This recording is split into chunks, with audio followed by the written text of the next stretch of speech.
Okay. మీకంటే ఏదైనా ఉందా? అంటే అప్పుడేమో చావు కబురు చల్లగా ఈజ్ లైక్ చావు, ఇక్కడేమో భయపెట్టడం, it is almost like death దాకా తీసుకువెళ్ళడం లాంటివి. సో ఏదైనా ఉందా లింక్?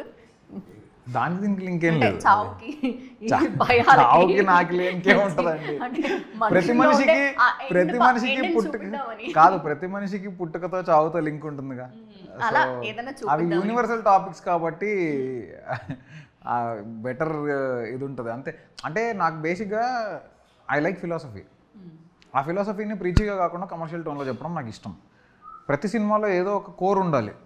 ఈ సినిమా ఎందుకు తీస్తున్నా అనే దానికి ఒక లాజిక్, ఒక రీజనింగ్ ఉండాలి. ఆ రీజనింగ్ లేకపోతే నాకు తీయబుద్ది కాదు. సో నేను పేపర్ మీద పెన్ పెట్టాలంటే I should know why I'm making this film. If I don't have an answer, నేను ఎందుకు తీస్తున్నా ఈ సినిమా అనే దానికి, నువ్వు ఎందుకు చూడాలనే దానికి నీకు ఆన్సర్ ఉండదు కదా అని. అంటే యాజ్ అన్ ఆడియన్స్ తనకు కూడా, వాళ్ళకు కూడా ఆన్సర్ ఉండదు కదా, why should I watch this film అంటే. So how is this different from other films అనేది నేను first thing, that's what I think about and what I'm I trying to say out of it. ఈ రెండింటికి నాకు answer దొరికాకే నేను రాస్తాను. And it's not like చావు కబురు చల్లగా అయిపోయిన వెంటనే నెక్స్ట్ మళ్ళీ చావు రిలేటెడ్ ఏదో చేయాలని పేపర్లు పెన్ను పట్టుకుని బయలుదేరి అలా అనుకోలేదు. I was suppose to do something else after చావు కబురు చల్లగా, which was a family crime caper. But అది డిలే అవ్వడం వల్ల then I started writing this and ఇది ముందుకెళ్ళింది. సో అలా.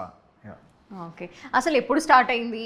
ఎప్పుడు మా అనుపమ ఆన్ బోర్డ్ అయింది? తనని ఎందుకు చూసేసుకున్నారు? ఇట్లాంటివి ఏమన్నా ఎప్పుడైనా అడిగారా మీరు? ఎలా? అవునా? అంటే మేము మా లైక్ గర్ల్ నెక్స్ట్ డోర్ లాగా మమ్మల్ని మెప్పించారు అనుపమ. ఇప్పుడు గోస్ట్ నెక్స్ట్ డోర్ అయిపోయారా?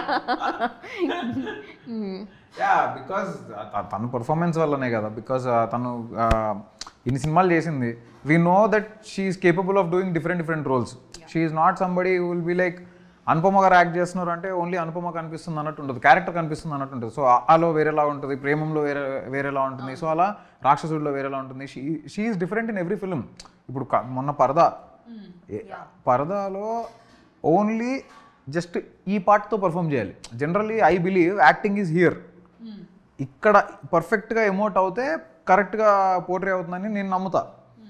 అండ్ ఐఎమ్ 100% షూర్ చాలామంది అదే బిలీవ్ చేస్తారు. But when your eyes part is closed, you have to only perform with this part. It's the most difficult thing. I don't know how she pulled it off, but she did a fantastic job in that also.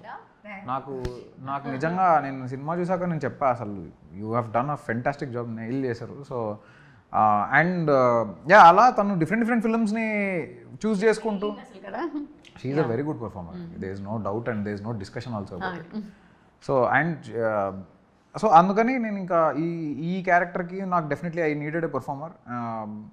ఏదో నామకే వాస్తే చేస్తే దొరికేస్తాం, గట్టిగా దొరికేస్తాం, big time we will get caught. So we wanted a proper performer, ఇంకా we chose her and luckily she also like the script and she accepted. Okay.